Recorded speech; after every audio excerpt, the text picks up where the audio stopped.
September 20th, 1944. Arnhem Bridge, Netherlands. Major Tony Hibbert crouched in the rubble of what had been a Dutch townhouse, watching German panzer tanks systematically destroy British positions that should not have existed. His 1st Airborne Division had dropped into Arnhem 4 days earlier, expecting to face scattered remnants of a defeated Wehrmacht. Instead, they were fighting 2 SS Panzer divisions that intelligence had sworn were not present. The bridge his paratroopers were ordered to hold for 48 hours, until relieved had become a killing ground, where British soldiers fought without resupply, without reinforcement, and without hope. Hibbert's radio message to divisional headquarters, preserved in British military archives, captured the disintegration of the war's most ambitious operation. We are being systematically annihilated. Enemy armor that was not supposed to be here is destroying us building by building. The corridor that was supposed to reach us in 48 hours has not arrived in 96 hours. We have no ammunition, no food, no medical supplies, and no chance. This was supposed to end the war by Christmas, and instead, it will end us by Thursday. Operation Market Garden had been sold to Allied High Command as the bold stroke that would bypass German defenses, cross the Rhine, and drive into Germany's industrial heartland before winter. Field Marshal Bernard Montgomery had promised it would shorten the war by months, save countless lives through decisive maneuver, and demonstrate that audacity trumped caution in modern warfare. The plan required 9 bridges captured intact, 64 miles of single highway held open, and coordination between airborne and ground forces across 3 countries under combat conditions. Within 9 days, the operation would collapse into the largest British military disaster since Dunkirk, costing 17,000 Allied casualties and proving that ambition, without adequate intelligence, logistics, or realistic assessment of enemy capabilities, leads not to victory, but to catastrophe. The mathematics of failure were written not in strategic genius, but in bodies scattered across Dutch fields and streets where soldiers died because commanders confused hope with planning. The origins of this disaster began not in September 1944, but 3 months earlier, when Allied forces broke out of Normandy and pursued a shattered Wehrmacht across France. August 25, 1944. Paris liberated, Allied armies advancing 50 miles daily across France. German forces retreating in apparent disorder. Supreme Headquarters, Allied Expeditionary Force intelligence estimates suggested the Wehrmacht was finished as a coherent fighting force. Victory by Christmas seemed not optimistic, but conservative. This assessment would prove catastrophically wrong. Field Marshal Bernard Law Montgomery, commanding 21st Army Group, saw opportunity where cautious commanders saw logistical constraints. His forces had crossed the Seine, liberated Belgium, and captured the Yatabais, vital port of Antwerp, by early September. But Antwerp's port facilities, while intact, could not be used because German forces still controlled the Scheldt estuary approaches. This meant Allied supplies still flowed through Normandy beaches and the damaged port of Cherbourg, creating a supply line stretching over 400 miles from ports to front lines. General Dwight Eisenhower, Supreme Allied Commander, favored a broad front strategy. Advance into Germany on multiple axes, allowing logistics to catch up with combat forces. Montgomery considered this approach timid and wasteful. He proposed instead a concentrated thrust, a single armored spearhead that would punch through German defenses, cross the Rhine, and drive into the Ruhr industrial region. If successful, it would cut off German war production, potentially ending the war months earlier than a cautious advance. The plan that emerged combined audacity with complexity in ways that should have triggered alarm. Operation Market, the airborne component, would drop 3 airborne divisions along a 64-mile corridor in Holland. The American 101st Airborne would secure bridges around Eindhoven. The American 82nd Airborne would capture bridges at Nijmegen, including the critical Waal River crossing. The British 1st Airborne Division would seize the bridge at Arnhem, the final objective 64 miles behind German lines. Operation Garden, the ground component, would send British 30 Corps armoured forces racing up a single highway to link with each airborne division in sequence, reaching Arnhem within 48 hours. Lieutenant General Frederick Browning, commanding Allied airborne forces, examined the plan and asked Montgomery the question that should have stopped the operation before it began. How long can the 1st Airborne hold at Arnhem? Montgomery's response, 2 days. Browning's reply, recorded in planning documents, we can hold it for 4, but I think we might be going a bridge too far. That warning, expressed with British understatement, identified the operation's fatal flaw. Everything depended on speed, on coordination, on multiple divisions executing perfectly across 3 countries under combat conditions, while the enemy did nothing effective to stop them. The intelligence failures that doomed Market Garden were not subtle. They were systematic, willful, and driven by commanders who wanted to believe victory was close enough to grasp. British intelligence detected German armoured formations near Arnhem in early September. The Dutch resistance reported the presence of 9th and 10th SS Panzer divisions refitting in the exact areas where British paratroopers would land. Aerial reconnaissance photographed tanks in woods surrounding Arnhem. All of this evidence reached intelligence officers who compiled reports warning that Arnhem was defended by combat-ready armoured units, not the demoralized remnants Market Garden planners assumed. Major Brian Urquhart, Chief Intelligence Officer for British Airborne Corps, presented aerial photographs showing German tanks near Arnhem drop zones to his superiors on September 12th, 5 days before the operation. His warning was dismissed. Lieutenant General Browning suggested Urquhart was exhausted and ordered him to take sick leave. The photographs were classified as showing destroyed or unserviceable vehicles. The Dutch resistance reports were discounted as exaggerated. The intelligence suggesting Arnhem was heavily defended was systematically rejected because it contradicted what commanders wanted to believe. Major Urquhart, interviewed decades later, described the willful blindness. I showed them photographs of panzer tanks, exactly where we planned to drop paratroopers. They told me the tanks were broken down, that they were training vehicles, that they posed no threat. I insisted the intelligence indicated serious armored presence. I was sent on medical leave for exhaustion and told to stop worrying. 9 days later, those tanks that supposedly did not exist destroyed the 1st Airborne Division. 17,000 men became casualties because commanders refused to acknowledge evidence that contradicted their optimistic assumptions. The contrast between what intelligence revealed and what commanders chose to believe extended beyond enemy capabilities to Allied limitations. The plan required 30 Corps to advance 64 miles in 48 hours along a single elevated highway. This highway, built on embankments above Dutch polderland, offered no alternate routes. Any disabled vehicle would block the entire column. German forces could interdict the advance by destroying sections of road, forcing time-consuming repairs. Yet planners assumed the highway would remain open, that German resistance would be minimal, and that armored columns could maintain maximum speed while fighting continuously. The logistics were equally optimistic. Airborne forces dropping 64 miles behind enemy lines would require resupply by air, but the transport aircraft needed for resupply were the same aircraft needed to deliver initial forces.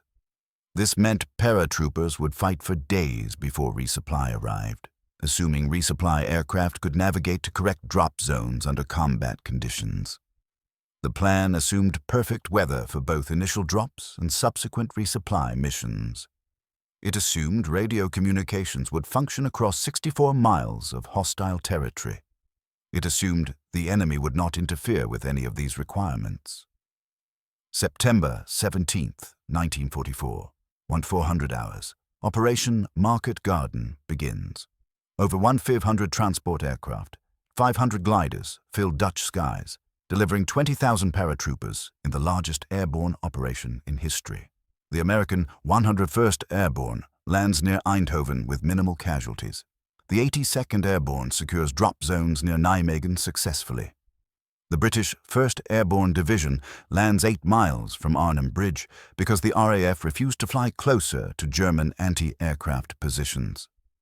This decision, made for aircrew safety, meant British paratroopers would march 8 miles through hostile territory to reach their objective instead of dropping directly on the bridge as American forces had done at their objectives. The first indication that intelligence failures would prove fatal came within hours of landing. Lieutenant Colonel John Frost, commanding 2nd Parachute Battalion, led 750 men toward Arnhem Bridge along the River Road. The other 2 battalions advancing on parallel routes encountered the 9th SS Panzer Division, which intelligence had insisted was not present. Heavy fighting erupted immediately. German armored vehicles that supposedly did not exist destroyed British forces attempting to reach the bridge. Only Frost's battalion, taking the least expected route, reached the objective.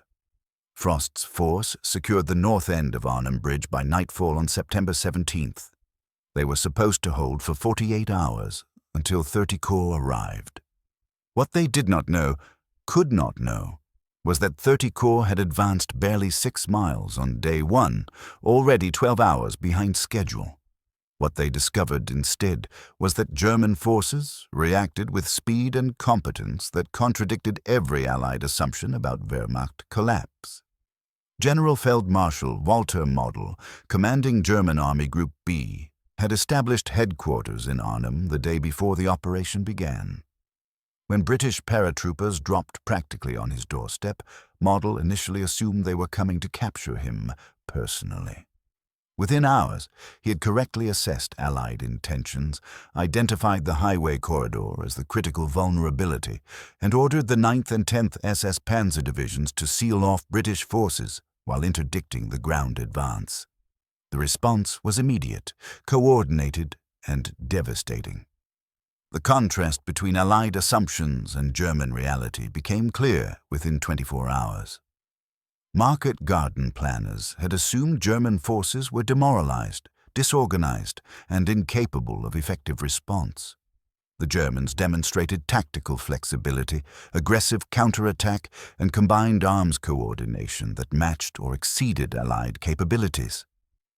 SS Obersturmbannführer Walter Harzer, commanding 9th SS Panzer Division, described his reaction to the Allied drops. "We could not believe our fortune. The British dropped 3 divisions directly into our positions. We had Panthers, Tigers, experienced troops, and interior lines. They dropped paratroopers with light weapons 8 miles from their objective and expected them to hold against armored divisions. This was not audacity. This was suicide. We would destroy them completely." The destruction began immediately. German forces isolated Frost's battalion at Arnhem Bridge, preventing reinforcement while bringing up armor to reduce the position. The rest of 1st Airborne Division, scattered across drop zones miles from the bridge, could not break through German defenses to reinforce Frost. Instead, they dug in and waited for 30 Corps to arrive. The relief force, meanwhile, struggled against German interdiction along the single highway corridor. The garden portion of Market Garden encountered problems that would have been predictable if planners had been realistic instead of optimistic. The Irish Guards leading 30 Corps advance hit German anti-tank positions within miles of the start line. The single highway meant the column could not deploy off-road. Each German position had to be reduced by frontal assault before advance could continue. By nightfall, September 17th, 30 Corps had covered 6 miles instead of the planned 32 miles. The schedule was already impossible. Lieutenant Colonel Joe Vandeleur, commanding the Irish Guards group spearheading the advance, recognized the futility within hours. "We were supposed to race to Arnhem. Instead, we were fighting for every mile. The road was elevated, narrow, exposed. German forces hit us from positions in the polder lands where our tanks could not maneuver. We had to stop, deploy infantry, clear the Germans, remount, and advance until hitting the next position. This was not a race.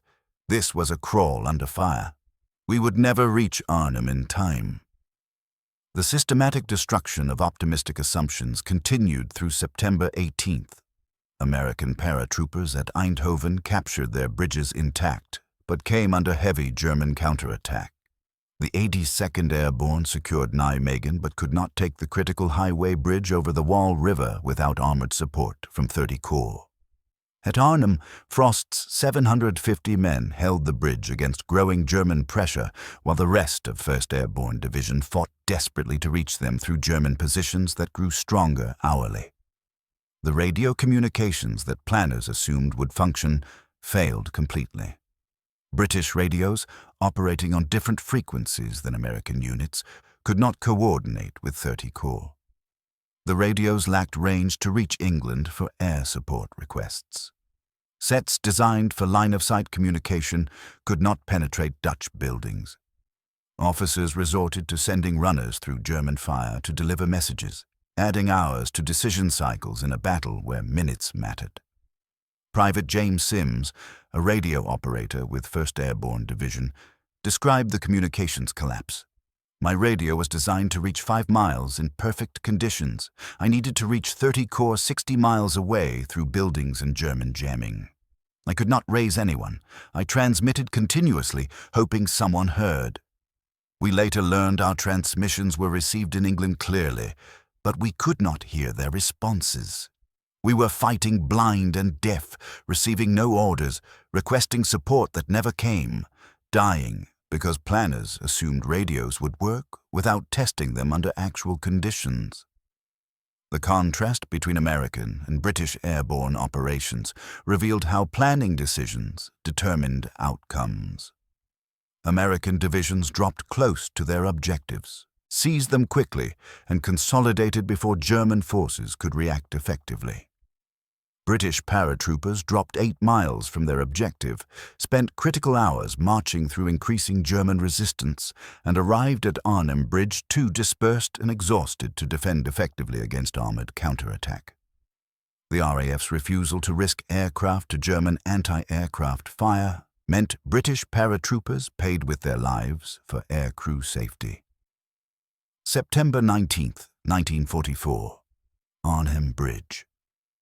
Lieutenant Colonel John Frost watched German tanks position themselves at point-blank range to destroy British positions building by building.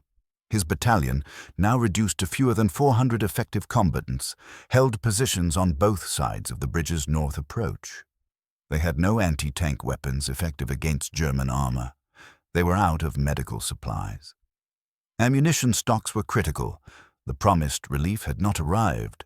German forces had cut them off completely from the rest of 1st Airborne Division. Frost's war diary entries from September 19th document the disintegration.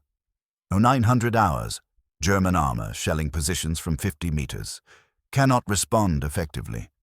1200 hours, casualty rate exceeding 20%. Medical officer reports we cannot treat wounded without supplies. 1600 hours, no contact with division. No contact with 30 Corps, no resupply, no relief. 2000 hours. The battalion will be destroyed tomorrow unless we receive support. I do not believe support will arrive. The support did not arrive because 30 Corps remained miles from Arnhem, fighting for control of the Nijmegen Bridge. American paratroopers of the 82nd Airborne had reached the bridge but could not capture it without armored support. British tanks could not reach the bridge while German forces controlled the highway. The entire operation had stalled 10 miles from its final objective, nowhere near the planned timeline, with isolated British forces at Arnhem being methodically destroyed. The decision to attempt crossing the Wall River by boat to capture Nijmegen Bridge demonstrated both American courage and British planning failure. Major Julian Cook, commanding 3rd Battalion, 504th Parachute Infantry Regiment, received orders to assault across the 400-meter-wide river in canvas boats against fortified German positions.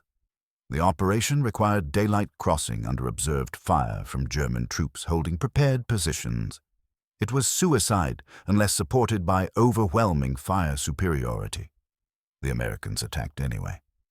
At 1500 hours on September the 20th, Cook's paratroopers paddled across the wall under devastating German fire. Half the boats were destroyed. Casualties exceeded 50% among the first wave.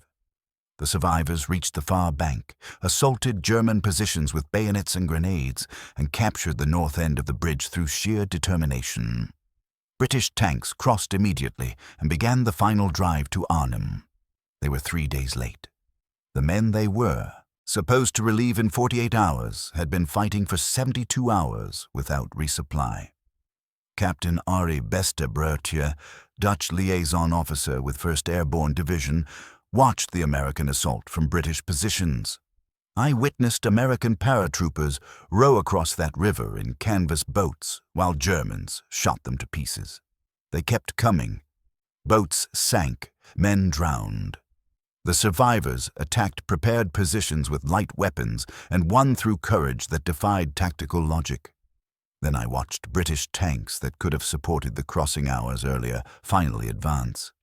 The Americans had done the impossible. The British had failed to do the expected. This encapsulated Market Garden. Extraordinary individual courage, wasted by inadequate planning and execution. At Arnhem, Frost's battalion ceased to exist as a fighting force on September 20th. German tanks and self-propelled guns reduced British positions systematically. The surviving defenders, out of ammunition and unable to treat their wounded, surrendered or attempted to escape through German lines. Frost himself, wounded and unable to walk, was captured along with most of his surviving men. The bridge they had been ordered to hold for 48 hours had been defended for 88 hours. The relief force was still 10 miles away. The rest of 1st Airborne Division, surrounded in the Oosterbeek perimeter west of Arnhem, fought on without hope of relief. Major General Roy Urquhart, commanding the division, had lost contact with most of his units, could not coordinate with 30 Corps, and watched his force disintegrate under German assault. German artillery, mortars, and tanks attacked from positions British paratroopers could not suppress with their light weapons. Casualties mounted toward 50%. Medical facilities overflowed with wounded who could not be evacuated. The resupply efforts demonstrated how optimistic planning created disaster. RAF transport aircraft attempted to drop supplies to British positions based on pre-operation maps. The actual British perimeter had shrunk to 1/10 the planned size. Drop zones marked on maps were in German hands. Supply canisters fell among German positions while British soldiers watched supplies they desperately needed fall to the enemy. Of 390 tons of supplies dropped, British forces recovered fewer than 30 tons.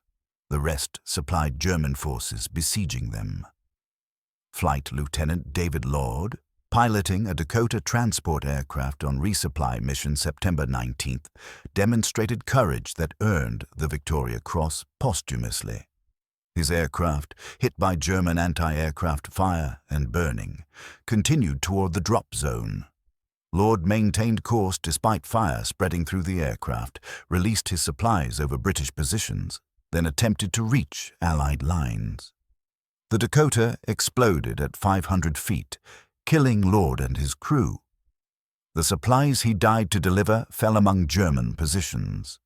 His sacrifice exemplified how individual heroism could not overcome systematic planning failure. By September 23rd, 6 days into the operation, Market Garden had clearly failed. The 1st Airborne Division was surrounded, out of supplies, and being systematically destroyed. The 30 Corps advance had stalled at Nijmegen, unable to break through to Arnhem. German forces controlled the highway corridor, interdicting supplies and reinforcements. The weather had deteriorated, preventing effective air support. The operation designed to end the war by Christmas would not even capture its objectives by autumn. The decision to withdraw surviving British paratroopers came on September 25th. Operation Berlin, the evacuation, demonstrated the same planning failures that doomed Market Garden. The withdrawal required survivors to slip through German lines at night, cross the Rhine in small boats, and reach safety in Allied-controlled territory. Of the 10,005 British and Polish airborne troops who fought at Arnhem, 2,163 escaped. The rest were killed, wounded, or captured. Brigadier General James Gavin, commanding the 82nd Airborne Division, watched British survivors cross the Rhine. They came across in small groups, exhausted, wounded, beaten. These were elite troops, the best Britain had. They had been sacrificed to a plan that ignored intelligence, assumed perfect conditions, and confused optimism with strategy. I spoke with British officers who described fighting panzer divisions that intelligence swore were not present. They told of radios that did not work, supplies that fell to the enemy, and relief forces that arrived too late. Market Garden failed not because soldiers lacked courage, but because commanders lacked realism. The statistical reality of Market Garden's failure proved more devastating than even pessimists anticipated.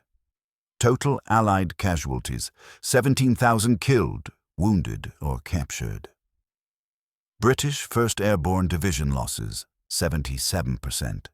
The division ceased to exist as a combat unit. German casualties, approximately 6,000.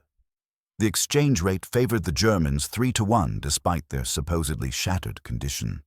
The operation designed to shorten the war extended it by failing to secure the Rhine crossing and diverting resources from clearing the Scheldt estuary, which delayed opening Antwerp's port until November. The strategic consequences extended beyond immediate casualties to lost opportunities. The weeks spent planning and executing Market Garden were weeks German forces used to solidify their defenses. The supplies consumed advancing 64 miles up a single highway were supplies unavailable for broad front advances that might have trapped German forces. The airborne divisions committed to Arnhem were unavailable for other operations until reconstituted months later. Most significantly, the failure proved to German forces that the Wehrmacht could still fight effectively, stiffening resistance that might have collapsed if Market Garden had demonstrated Allied operational superiority. The contrast between Montgomery's promises and Market Garden's reality revealed how ambition without realistic assessment leads to disaster. Montgomery had promised quick victory, minimal casualties, decisive breakthrough. Market Garden delivered protracted failure, maximum casualties, strategic setback. The plan assumed everything would work perfectly. Reality demonstrated that nothing worked as planned. Airborne forces could not hold without support. Ground forces could not advance on schedule. Intelligence was ignored. Logistics were inadequate. Weather was unfavorable. The enemy was competent. Major General Roy Urquhart, commanding 1st Airborne Division, provided the most damning assessment in his post-operation report. We were asked to attempt an operation of unprecedented complexity with inadequate resources, insufficient intelligence, and unrealistic timelines. We were told the enemy was beaten. He was not. We were told relief would arrive in 48 hours. It did not. We were told supplies would reach us. They did not. My division was destroyed not through military failure, but through planning failure at the highest levels. The soldiers fought magnificently. The plan was fundamentally flawed. No amount of courage could compensate for assumptions that contradicted available evidence. The German response demonstrated exactly what Market Garden planners claimed was impossible. Wehrmacht forces, supposedly demoralized and disorganized, reacted within hours to Allied drops.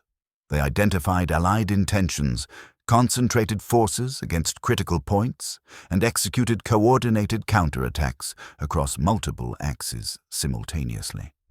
SS Gruppenführer Wilhelm Bittrich, commanding the 2nd SS Panzer Corps, described German operations. The Allies dropped paratroopers directly among our armored divisions. We destroyed them systematically. The ground advance came up a single road we could easily interdict. We stopped them decisively. Allied commanders apparently believed we were finished. This belief cost them 17,000 casualties. We proved the Wehrmacht remained a formidable fighting force, capable of defeating Allied operations that ignored military reality.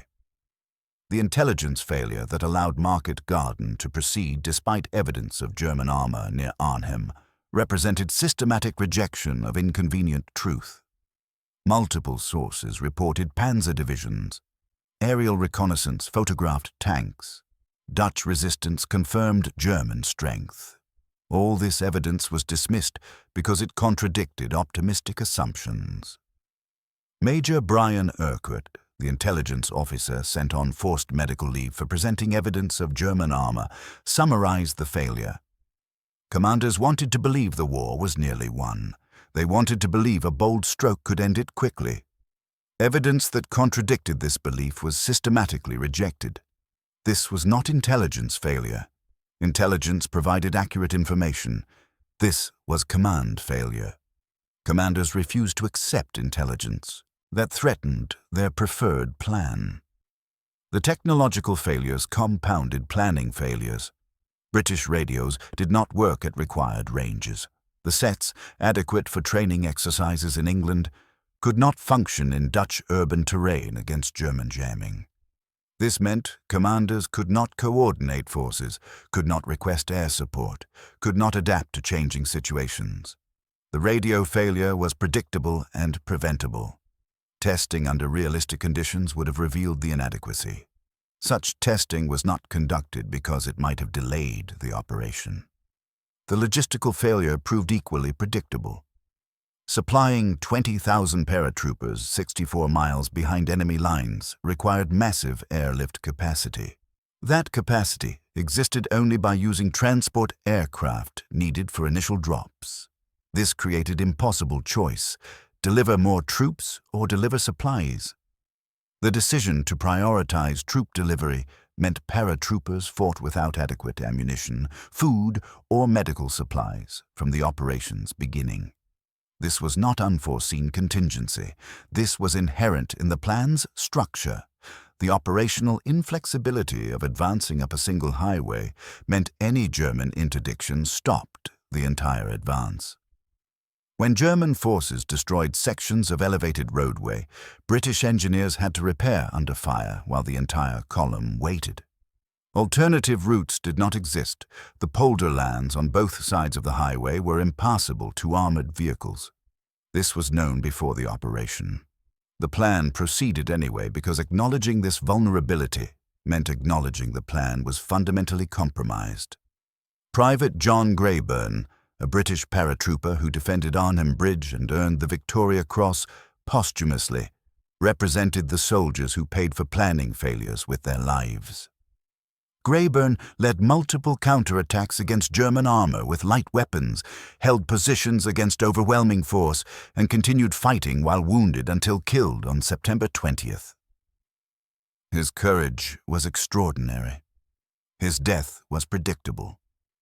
Lightly armed paratroopers could not defeat panzer divisions regardless of individual heroism. The plan that sent them to attempt this guaranteed their sacrifice would be futile. The contrast between what was promised and what was delivered extended to air support. The RAF and USAIF were supposed to provide overwhelming air superiority, destroying German armor and interdicting reinforcements.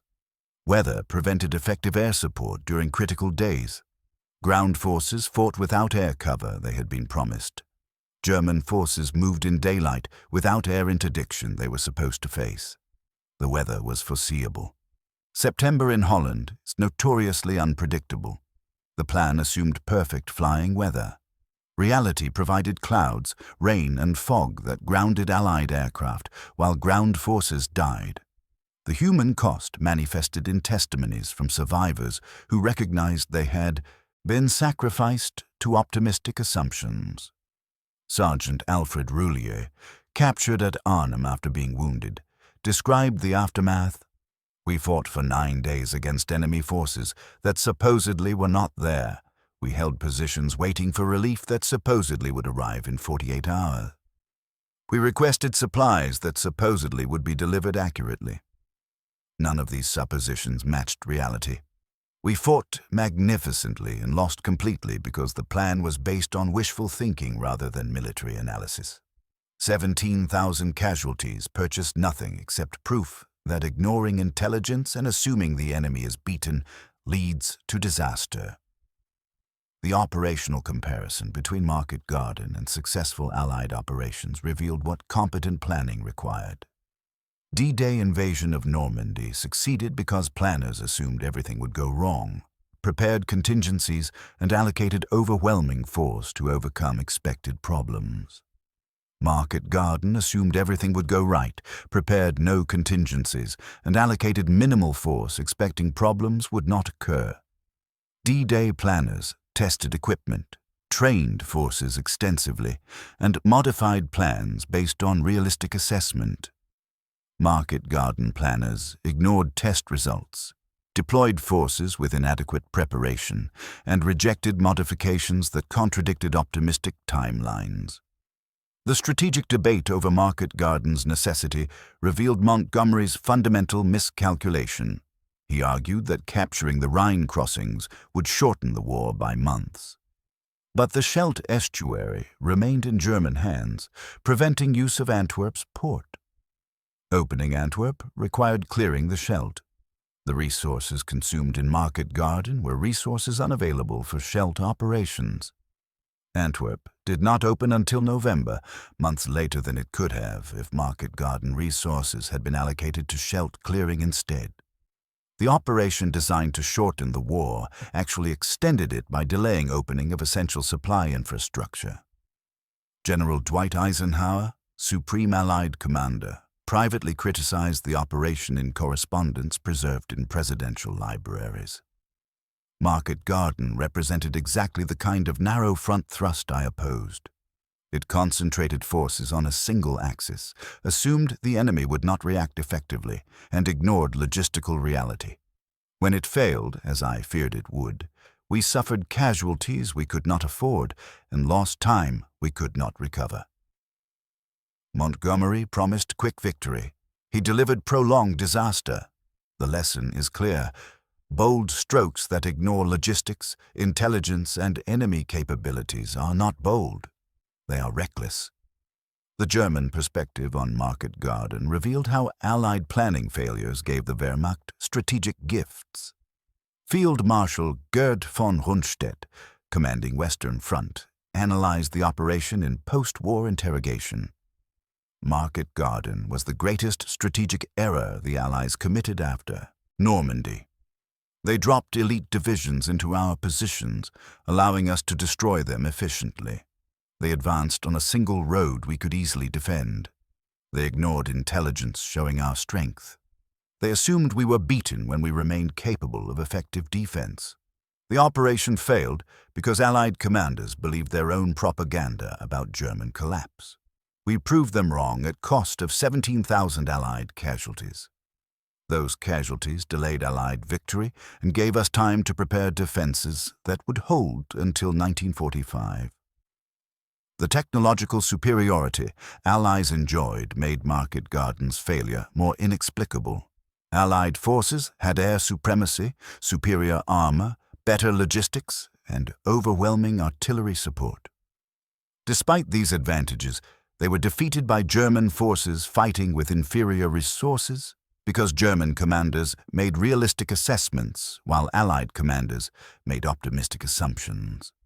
Superior technology and resources cannot overcome planning that ignores reality. Market Garden proved this definitively. The human dimension of Market Garden's failure manifested most poignantly in Dutch civilians who aided Allied forces and paid terrible prices when the operation collapsed. The Netherlands would remain under German occupation until May 1945. The Dutch who assisted British paratroopers faced German retaliation. Hundreds were executed, thousands were deported. The Dutch population faced the hunger winter of 1944-1945, during which over 20,000 civilians starved to death because German forces controlled food distribution. Market Garden's failure extended Dutch suffering by 8 months. The operation supposedly designed to liberate Holland instead ensured continued occupation and created conditions for mass civilian death. Kate ter Horst, a Dutch woman who sheltered wounded British paratroopers in her home during the Arnhem Battle, described what the failure meant for Dutch civilians. The British promised liberation. We believed them. We helped them. When the operation failed, Germans remained in control. Those of us who aided the British faced execution or deportation. The winter that followed killed thousands through starvation. We had believed liberation was coming. Instead, we got 8 more months of occupation and death. The British soldiers fought bravely. But bravery without realistic planning meant their sacrifice, and ours accomplished nothing. The psychological impact on Allied forces extended beyond immediate participants to broader questions about command competence.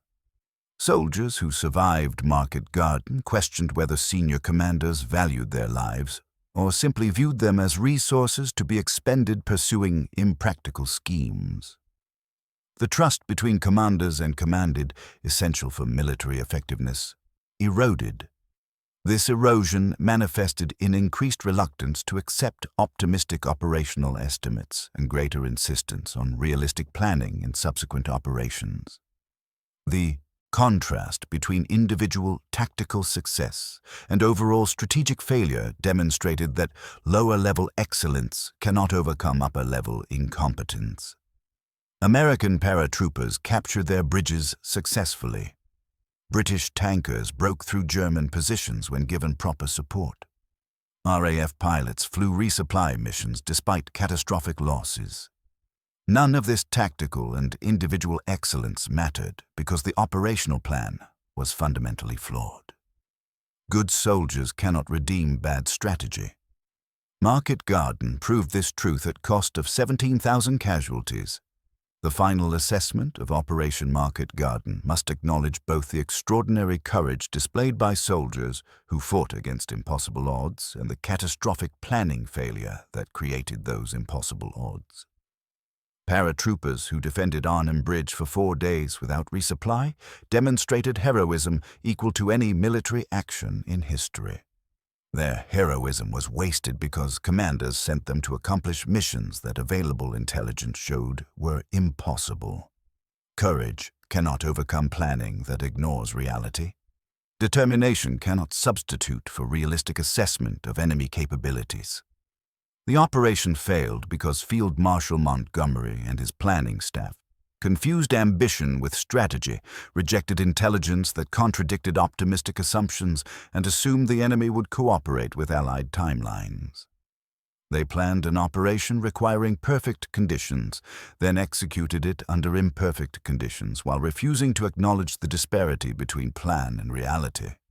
When soldiers reported enemy armor that supposedly did not exist, commanders dismissed the reports. When radio communications failed as testing would have predicted, no contingencies existed. When the advance fell behind schedule immediately, no flexibility existed to adapt. The 17,000 Allied casualties purchased exactly nothing except proof that wishful thinking kills soldiers. The bridges were not held. The Rhine was not crossed. The war was not shortened. German forces were not defeated. Instead, elite airborne divisions were destroyed. Strategic initiative was surrendered, and Allied credibility was damaged. The operation designed to demonstrate Allied operational superiority instead demonstrated that operational incompetence creates disaster, regardless of tactical skill or individual courage. Major General Roy Urquhart, who commanded the destroyed 1st Airborne Division, provided the most fitting epitaph for Market Garden in his memoirs, published in 1958. We were sent to accomplish the impossible by commanders who refused to acknowledge it was impossible. Intelligence told them German armor was present. They rejected the intelligence. Communications testing showed radios would not work at required ranges. They ignored the testing. Logistical analysis proved we could not be supplied adequately. They dismissed the analysis. My division was sacrificed to optimistic. assumptions that contradicted every piece of available evidence. The soldiers who died at Arnhem were killed not by the enemy, but by planning that substituted hope for analysis. That is, Operation Market Garden's true legacy. Not heroism, though heroism was abundant, but the proof that ambitious plans based on rejected intelligence and ignored logistics lead to disaster regardless of courage. The enduring lesson from Operation Market Garden transcends the specific failures of September 1944 to address fundamental questions about military planning and command responsibility. When intelligence contradicts preferred plans, commanders must modify plans, not reject intelligence. When logistics cannot support operations, commanders must reduce operational scope, not assume logistics will somehow work. When timelines are unrealistic, commanders must extend timelines, not assume speed will overcome difficulties. These principles seem obvious. Market Garden demonstrated they are frequently ignored when commanders become committed to plans they want to execute, regardless of evidence those plans cannot succeed. The 17,000 casualties represent more than statistics. They were soldiers, many of them elite paratroopers who had trained for years, who trusted their commanders to plan operations based on realistic assessment rather than optimistic assumption. That trust was betrayed. The commanders who planned Market Garden survived the operation's failure. The soldiers who executed their flawed plan paid with their lives. This disparity between those who plan and those who die for planning failures represents the most damning aspect of the disaster. In the end, Operation Market Garden stands as monument to the costs of ambition without wisdom, of planning without realism, and of command decisions that ignore available evidence. The operation was supposed to end the war by Christmas. Instead, it cost 17,000 Allied lives, extended Dutch civilian suffering, and demonstrated that bold strokes based on wishful thinking create not victory, but catastrophe. The bridges at Arnhem remain, silent testimony to the soldiers who fought for them and the commanders whose planning ensured their sacrifice would be futile.